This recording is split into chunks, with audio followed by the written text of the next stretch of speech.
инҷо уқёнус ё баҳри сермоҳӣ нест. инҷо як ҳавзи моҳипарварӣ дар вилояти хатлон аст ки даҳҳо хоҷагии моҳипарварӣ дорад. яке аз онҳо хоҷагии моҳипарварии асадулло дар ноҳияи абдураҳмони ҷомӣ аст. ин зағорамоҳӣ аст, солаш 5 сола. 5 сола забонӣ мекунем, тарбия мекунем. Аи то 1 миллион тухми моҳича гирифтан мумкин аст. дар ин хоҷагӣ ба ғайр аз зағорамоҳӣ ҳамчунин моҳии амур ва капур ва ё моҳии кӯл парвариш мекунанд. кораш осон нест ва заҳмату харҷи зиёд металабад. аз соати 8 саҳрӣ то соати 5 бега дар инҷа кор мекунем. ҳамроҳи бародарон ина мехоҳед аз соли 2009 инҷониб кор мекунем. зиндагии хона ҳамин моҳӣ шукри худо рафтаисай. аммо моҳиҳоеро ки мизробшоҳ мепарварад дар дастурхони бисёре аз мардуми тоҷикистон намебинед, зеро 1 кило моҳӣ вобаста ба навъаш аз 25 то 35 сомонӣ ё $4 меистад. харҷи зиёд барои парвариш қимати моҳиро боло бурдааст, чун хӯрокаи онро аз хориҷ меоранд.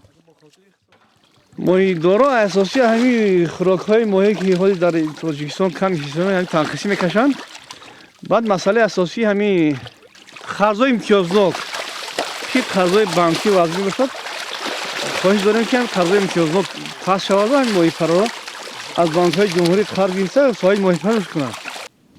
ноҳияи абдураҳмони ҷомӣ яке аз ноҳияҳои асосии моҳипарварии хатлон аст ва соли гузашта бештар аз 300 тонна моҳӣ ба бозор баровардааст.